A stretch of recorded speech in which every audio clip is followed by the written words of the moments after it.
جی تو مزاحم وہاں سے اٹھ کر عبد الملک یعنی کہ فرزند عمر بن عبدالعزیز ان کے پاس جو ہے وہ گئے، اور کہا کہ بڑا غضب ہوا چاہتا ہے۔ عمر بن عبدالعزیز رضی اللہ تعالیٰ عنہ تمام خاندانی جاگیروں سے دستبردار ہونا چاہتے ہیں۔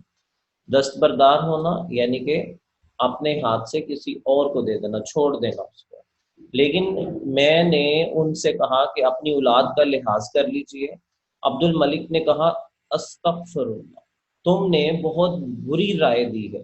یہ کہہ کر عبد الملک عمر بن عبد العزیز رضی اللہ تعالیٰ عنہ کے پاس کے وہ اس وقت خواب راحت میں تھے، یعنی کہ آرام فرما رہے تھے۔ پہرے والے نے کہا کہ تم لوگ امیر المومنین رضی اللہ تعالیٰ عنہ پر رحم نہیں کرتے۔ اب یہ دیکھیں کہ جیسا کہ میں نے ابھی ابتدا میں ذکر کیا کہ ان کو پانچواں خلیفہ بھی کہا جاتا ہے اور عمر ثانی بھی کہا جاتا ہے، تو ان کے بیٹے ان سے ملنے کے لیے آئے ہیں ان کے خیمے میں، ان کی آرام گاہ میں، تو باہر کھڑا ہوا سپاہی جو ہے وہ ان کے بیٹے سے کہہ رہا ہے کہ آپ لوگ امیر المومنین پر رحم نہیں کرتے، ان کو آرام نہیں کرنے دیتے۔ تو یہ تھی اس وقت کی جمہوریت، دن بھر ایک لہجہ تو ان کو آرام لینے دو۔ عبد الملک نے کہا کہ تو جا کر ان سے کہہ تو صحیح۔ عمر بن عبدالعزیز رضی اللہ تعالیٰ عنہ کے کانوں میں یہ آواز پڑی، عبد الملک کو اندر بلا لیا اور کہا کہ جانب ادھر باپ کی جان، یہ کون سا ملاقات کا وقت ہے؟ انہوں نے واقعہ بیان کیا۔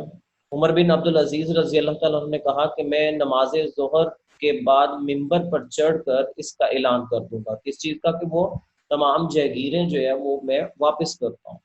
تو عبد الملک نے کہا کہ اس کا کون ذمہ دار ہے کہ آپ اس وقت تک زندہ رہیں گے؟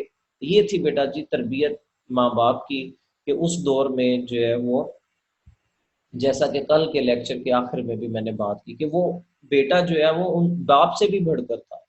انہوں نے کہا کہ آپ کیسے کہتے ہیں کہ آپ زندہ رہیں گے؟ غرض اسی وقت عمر بن عبدالعزیز رضی اللہ تعالیٰ عنہ باہر آئے، شہر میں منادی ہوئی، اعلان کرایا گیا کہ لوگ مسجد میں جمع ہوں۔ عمر بن عبدالعزیز رضی اللہ تعالیٰ عنہ نے ممبر پر چڑھ کر کہا کہ صاحبوں، میں ان تمام زمینوں کو جو لوگوں نے ہمارے خاندان کو دی تھی واپس کرتا ہوں، کیونکہ دینے والوں کو نہ دینے کا حق تھا نہ ہم کو لینے کا۔ یہ کہہ کر جاگیرات کی سندیں، جو رجسٹریاں تھیں، جو سندیں تھیں، ان کو صندوق سے نکلوائیں اور کینچی سے کتر کتر کر پھینکنا شروع کی۔ یہ جاگیریں کچھ یمن میں تھیں، کچھ یمامہ میں تھیں، یا چنانچہ سب سے پہلے ان زمینوں سے دستبرداری ظاہر کر دی، یعنی کہ سب سے پہلے انصاف عدل قائم کرنا تھا نا، تو سب سے پہلے انہوں نے اپنے آپ سے شروع کیا کہ جو میرے خاندان اور میرے پاس جاگیریں ہیں، میں ان کو جو ہے وہ واپس کرتا ہوں ان لوگوں کو جن کی وہ ہیں، نہ ان کو مجھے تحفہ یا میرے خاندان کو دینے کا حق تھا، نہ ہمیں لینے کا حق تھا۔ تو عمر بن عبدالعزیز رضی اللہ تعالیٰ عنہ کو تمام خاندان میں ابن سلیمان سے بہت محبت تھی۔ اس سے ابن سلیمان، وہ اپنی جاگیر کی سند لے کر آئے کہ میری زمین آپ کیوں چھینتے ہیں؟ فرمایا کہ پہلے یہ زمین کس کے قبضے میں تھی؟ بولے کہ حجاج کے۔ فرمایا کہ حجاج کی اولاد کا حق ہے، تم کون ہوتے ہو؟ حجاج، یہ حجاز مقدسہ یعنی کہ سعودی عرب کے علاقے میں جو زمینیں تھیں، جو وہاں کے سعودی آل سعود جو ہے وہ مالک تھے، ان کو واپس کیا۔ ابن سلیمان نے کہا کہ اصل میں یہ زمین عام مسلمانوں کی تھی۔ عمر بن عبدالعزیز رضی اللہ تعالیٰ عنہ نے کہا تو تمام مسلمانوں کو ملنی چاہیے۔ ابن سلیمان رونے لگے۔ مزاحم نے کہا کہ امیر المومنین، آپ ابن سلیمان کے ساتھ یہ برتاؤ کرتے ہیں؟ فرمایا کہ ہاں، میں ابن سلیمان کو اپنے بیٹے کے برابر چاہتا ہوں، لیکن میں خود اپنے نفس کے ساتھ یہی برتاؤ کرتا ہوں۔ لیکن نا، وہ انصاف جو ہے انہوں نے اپنے آپ سے کیا، اپنے خاندان سے کیا، تو پھر رایا بھی جو ہے وہ ان کو بھی، باقی خاندان کے جو افراد تھے ان کو بھی جو ہے وہ ایک رول ماڈل ملا کہ ہمیں کیا کرنا ہے۔ ہمارے ہاں اگر جو بڑے لیول پہ کسی بھی ادارے کے اندر لے لیں، کسی ملک کے اندر لے لیں، جب تک کوئی گھر میں لے لیں، جب تک آپ بڑا وہ کام نہیں کر رہا تو چھوٹا وہ کیوں کرے گا؟ تو یہ چیز جو ہے وہ ذہن میں رکھے گا۔ تو بنو امیہ کے دفتر اعمال میں سب سے زیادہ قوم کو برباد کرنے والا یہ واقعہ ہے کہ انہوں نے آزادی اور حق گوئی، دو چیزیں یاد رکھیے گا، آزادی اور سچ بولنا۔ آزادی کو ہم جمہوریت بھی کہہ سکتے ہیں کہ اپنا حق کی آواز کرنا اور بولنا، اور دوسرا جو ہے وہ حق گوئی یعنی کہ سچ بولنا۔ تو اس کا استحصال کیا، یعنی کہ اس کو ختم کیا، اس کو عبد الملک کر دیا تھا۔ عبد الملک نے تخت پر بیٹھ کر حکم دیا تھا کہ کوئی شخص میری کسی بات پر روک ٹوک نہ کرنے پائے، اور جو شخص ایسا کرے گا سزا پائے، اگرچہ اس پر بھی آزادی پسند عرب کی زبانیں بند نہ ہوئیں، تاہم بہت کچھ فرق آ گیا تھا۔ عمر بن عبدالعزیز رضی اللہ تعالیٰ عنہ نے اس بدعت کو بالکل مٹا دیا۔ بدعت ایسا کام جس کا دین کے اندر، اسلام کے اندر جو ہے وہ ناموجود ہو اور اس کو بعد میں شامل کیا جائے۔ تو یعنی کہ یہ جو زمینیں تحفتاً لینی تھی اور دیگر ایسے کام تھے، اس کو بالکل جو ہے وہ ختم کروا دیا، مٹا دیا۔ تو نہایت متدین اور راست باز شخص اس کام پر، متدین دیندار راست باز سچے، اس کام پر مقرر کیے کہ عدالت کے وقت ان کے پاس موجود رہے اور ان سے جو غلطی سرزد وہ فوراً ٹوک دے۔ ان کی ان کے اس طرز عمل سے لوگوں کو عام طور پر جرت ہو گئی تھی، اور لوگ نہایت بے باکی کے ساتھ یعنی کہ بے پرواہی اور جرت مندی کے ساتھ ان کے اقوال و افعال پر نکتہ چینی کرتے تھے، تنقید کرتے تھے۔ تو آج بھی اگر ہم دیکھیں کہ یورپ کے اندر برطانیہ ایسا ملک ہے جس کے اندر جو ہے وہ عام بندہ بھی جو ہے وہ اپنے وزیر اعظم کے سامنے جو ہے وہ بول سکتا ہے۔ ابھی کل ہی میں نے ایک تصویر دیکھی، نہ جانے اس میں کتنی حقیقت ہے، لیکن وہاں کے وزیر اعظم کے سامنے ایک شخص جو ہے وہ کھڑا ہے اور بڑی بے باکی کے ساتھ اس کی پالیسیز کے اوپر جو ہے وہ تنقید کر رہا ہے۔ تو جو چیزیں ہم نے اڈاپٹ کرنی تھیں، اس کے بعد اگر آپ دیکھتے ہیں تو ہمارے اسی علاقے کے اندر جب مغلیہ سلطنت جو ہے وہ قائم ہوئی تو وہاں پر جو ہے وہ صرف بادشاہ حکم دیتا تھا۔ تو جب بادشاہ حکم دیتا ہے تو اس کے اوپر جو ہے وہ عمل ہوتا تھا، رایا کو بولنے کا حق نہیں ہے، رایا نے کبھی اپنا بادشاہ دیکھا بھی نہ تھا۔ اب دور حاضر کے اندر دیکھیں تو بڑے بڑے پروٹوکول اور بڑے بڑے جو ہے وہ سیکیورٹیز، اور اب تو خیر سوشل میڈیا کے ذریعے سے مختلف ایک دنیا گلوبل ولیج کی شکل اختیار کر گئی۔ ہم اپنے جو ہے وہ صدر یا وزیر اعظم کو دیکھ بھی سکتے ہیں، سن بھی سکتے ہیں، لیکن پرانے وقتوں میں ایسا نہیں ہوتا تھا، ہم سن نہیں سکتے تھے، دیکھ نہیں سکتے تھے، بس ایک فرمان جاری ہوتا تھا۔ لیکن عمر بن عبدالعزیز رضی اللہ تعالیٰ نے یہ عام لوگوں کے لیے جو ہے جرت اور ہمت پیدا کر دی کہ وہ جب چاہیں اپنے جو ہے وہ تنقید کر سکتے ہیں ان کے اوپر۔ محدث ابن جوزی، جن کا ذکر جو ہے وہ اس سبق کے شروع میں بھی ہوا، کہ جنہوں نے جو ہے احادیث کو کلیکٹ کیا، بس سند کے طور پر یہ واقعہ نقل کیا ہے کہ مسلمہ بن عبد الملک جو خاندان بنی امیہ کا دست و بازو تھا، یعنی کہ بڑا اہم رکن تھا، انہوں نے ایک گرجا کے متولیوں کے مقابلے میں دعویٰ دائر کر دیا۔ اب ایک گرجے کے متولی جو ہیں ان کے مقابلے میں، یعنی کہ جو چرچ تھا وہ ان کا تھا، اور ان کے مقابلے میں ایک دعویٰ دائر کر دیا۔ فریق مقدمہ جو عیسائی تھے اجلاس میں حسب قاعدہ عام دستور کے مطابق کھڑے تھے، لیکن مسلمہ کو چونکہ خاندانی زام تھا کہ اس کو یہ ایک ایج جاتا تھا اور ایک تقویت تھی، تو اس حوالے سے وہ کیا کرتا کہ بیٹھ کر گفتگو کرتا۔ عمر بن عبدالعزیز رضی اللہ تعالیٰ عنہ نے کہا کہ تمہارا فریق مقدمہ کھڑا ہے، اس لیے تم بیٹھ نہیں سکتے، تم بھی اس کے برابر کھڑے ہو جاؤ یا کسی اور کو مقرر کرو جو تمہاری طرف سے مقدمے کی پیروی کرے، کوئی وکیل وغیرہ۔ مقدمے کا فیصلہ بھی مسلمہ کے خلاف کیا، یعنی زمین متنازع گرجا کے متولیوں کو دلا دی گئی۔ تو یہ تھے بیٹا اس دور کے اندر انصاف کا تقاضا۔ اسی طرح عمر بن عبدالعزیز رضی اللہ تعالیٰ عنہ اکثر عیسائیوں اور یہودیوں کے ہاں مہمان ہوتے تھے، لیکن ان کے کھانے کی قیمت دے دیا کرتے تھے۔ وفات کے وقت اپنے مقبرے کے لیے جو زمین پسند کی تھی وہ ایک عیسائی کی، اس کو بلا کر خریدنا چاہا۔ اس نے کہا امیر المومنین قیمت کی ضرورت نہیں، ہمارے لیے تو یہ امر برکت کا باعث ہوگا، لیکن انہوں نے نہ مانا اور 30 دینار انڈر لائن دے کر وہ زمین خرید لی۔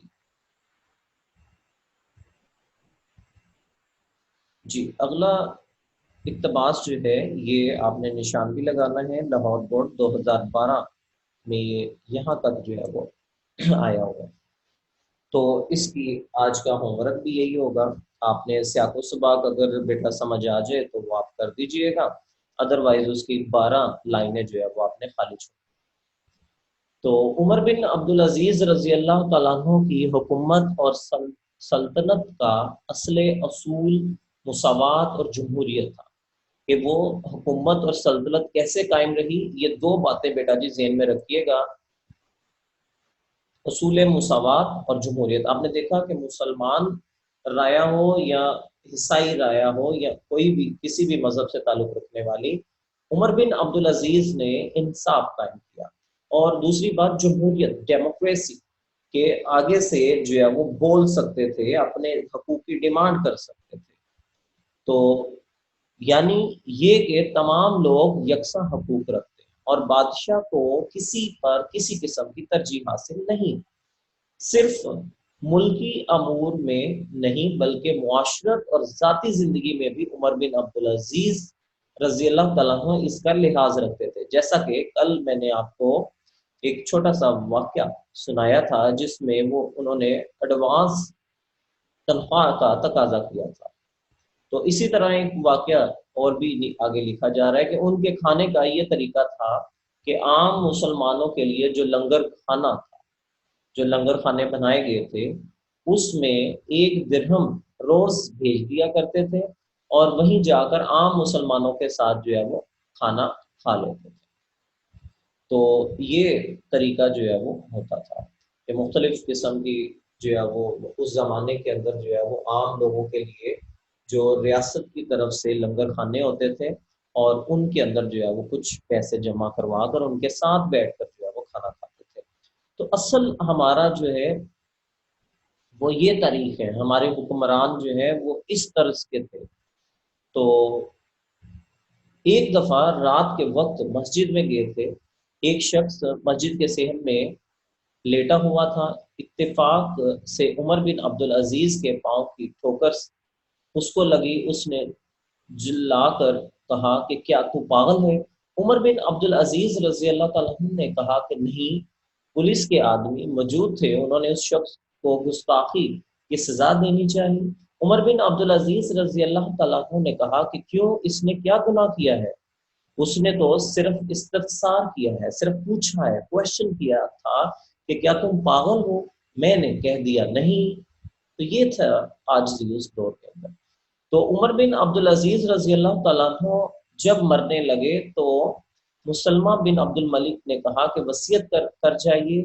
کہا کہ میرے پاس کیا ہے جس کی وصیت کروں؟ مسلمہ نے کہا کہ میں ابھی 1,00,000 دینار بھیج دیتا ہوں، جس کو چاہیں اس میں سے وصیت کیجیے۔ فرمایا کہ اس سے تو یہ بہتر ہے کہ یہ رقم جن لوگوں سے وصول کی ہے ان کو واپس دے دو۔ مسلمہ یہ سن کر بے اختیار رو پڑے۔ اس سلسلہ میں یہ امر یہ بات بیان کرنے کے قابل ہے کہ خلفائے بنی امیہ کی دولت مندی کا یہ حال تھا کہ جب ہشام بن عبد الملک نے وفات پائی تو اس کے ترکے میں جو اس نے چھوڑا پیچھے سے، اس میں سے صرف اولاد ذکور کو جس قدر نقد رقم وراثت میں ملی اس کی تعداد 1,10,00,000 دینار تھی، لیکن عمر بن عبدالعزیز رضی اللہ تعالیٰ عنہ نے جب وفات پائی تو کل 17 دینار 17 دینار چھوڑے، جن میں سے تجہیز و تقسیم کے مصارف جو ان کے اوپر اخراجات آئے وہ کے بعد 10 دینار جو ہے وہ بچے جو ورثہ پر تقسیم ہوئے۔ غرض عمر بن عبدالعزیز رضی اللہ تعالیٰ عنہ کی خلافت اور سلطنت ٹھیک اسی اصول کا نمونہ تھی جو اسلام نے قائم کیے تھے۔ اور مقالات شبلی جلد 4، یہ تھا بیٹا جی ہمارا آج کا لیکچر۔ تو اس حوالے سے جو اب آپ کے ذہن میں کوئی سوال ہو تو آپ مجھ سے پوچھ سکتے ہیں۔ جیسے میں یہ کوشچن کرنا تھا کہ جو اموی رکھتے ہیں، ایک جگہ پہ لکھا ہوا ہے کہ یہ جو حضرت عمر بن عبدالعزیز تھے یہ خلیفہ پنجم تھے، جی جی اور ایک جگہ پہ لکھا ہوا ہے کہ یہ 8ویں امیوی خلیفہ تھے۔ جو جی امیوی بالکل خلیفہ ایسے اس ہی کے ہے، بارے جی جی بالکل ایسے ہی ہے بیٹا۔ یہ بنو امیہ کے جو ہے وہ خلیفہ تھے، لیکن اگر ہم جو ہے وہ غور کریں تو ان کو لقب دیا جا رہا ہے، جیسے عمر ثانی، ٹھیک ہے، اور اسی طرح ان کو جو ہے وہ 5واں خلیفہ بھی کہا جائے۔ جی اور اچھا سر، یہ جو عبد الملک ہے یہ کئی جگہ پہ نام استعمال ہوا ہے، بڑی کنفیوژن ہو رہی ہے۔ جی جی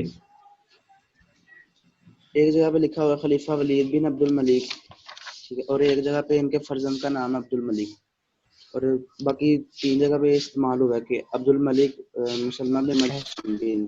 جی بیٹا، جو شروع میں اصل میں ملتے جلتے نام ہوتے ہیں، جو شروع میں استعمال ہوا ہے جو فرزند لکھا ہوا ہے وہی ان کا نام ہے۔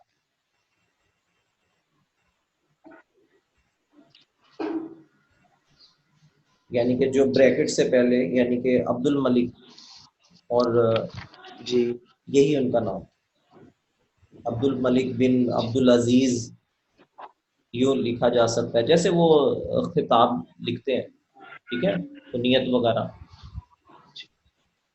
جی بچوں، اور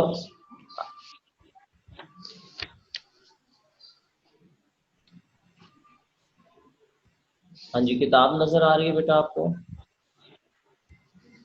یس سر۔ ہاں جی بیٹا، تو کوئی سوال ذہن میں ہو آپ پوچھ سکتے ہیں۔ سبق آج کا مکمل ہوا، تو اس میں سے جو ہے وہ آپ نے کیا کرنے ہیں، یہ آپ کو ایم سی کیوز چلیں سولو کرتے ہیں، بتائیے گا ذرا، مجھے پتہ چلے کہ آپ نے کتنی کو توجہ سے جو ہے پڑھا ہے۔ اور انموٹ کر رہا ہوں جی۔ پہلا جو ہے وہ ایم سی کیوز ہے کہ عمر بن عبدالعزیز رضی اللہ تعالیٰ عنہ مذہب کی ڈیش تھے۔ جی پہلے کون بتائے گا، بتاتے جائیں۔ مجسم تصویر، جی آپ سب آواز نہیں آئے گا۔ مجسم تصویر، مجسم تصویر، جواب درست ہے۔ دو نہایت ڈیش شخص اس نام پر مقرر کیے، کون سے دو؟ آج ہی بات ہوئی، دو نہایت شخص اس نام پر مقرر ہوئے تھے، کون سے دو شخص جو ہے وہ؟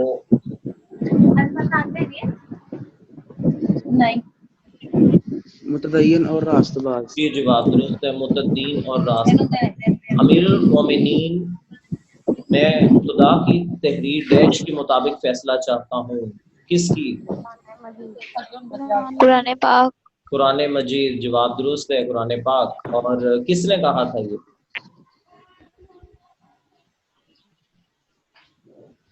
وہ جو ایک عیسائی لیکچر پہ بات ہوئی۔ نیکسٹ جی، عمر بن عبدالعزیز رضی اللہ تعالیٰ نے جب وفات پائی تو کل ڈیش دینار چھوڑے تھے، کتنے؟ کون بتا رہے جی؟ شاباش لائنا، آپ کی آواز آنی چاہیے۔ 17 دینار 17، ٹھیک ہے، یاد رکھنا آپ۔ عمر بن عبدالعزیز نے کہا کہ میں قیامت کے سوا اور کسی ڈیش سے نہیں ڈرتا، دن۔ دن سے، جواب درست ہے۔ تو یہ آپ دیکھ رہے ہیں کویشچن نمبر 4. آپ نے یہی کام آج اپنی کتاب پہ بھی کرنا ہے کہ تمام اقتباس کو آپ نے نشان لگانا ہے، اور آج کا میں نے اقتباس دیا ہے اس کو آپ نے جو ہے پڑھ لکھنا ہے. جی بچوں، اور کوئی آپ کے ذہن میں سوال بات ہو؟ ابھی اس کا لنک جو ہے میں آپ کو سینڈ کر دوں گا، وہ ڈاکومنٹری آپ جو ہے وہ دیکھیے گا تاکہ جو ہے وہ آپ کو مزید انٹرسٹ ہو جائے. ہے وہ عربی میں لیکن انشاءاللہ آپ کو سمجھ آئے گی. ٹھیک ہے بچوں، جی سر. اوکے جی، مجھے اجازت دیجیے، انشاءاللہ پھر آپ سے اگلے لیکچر میں ملاقات.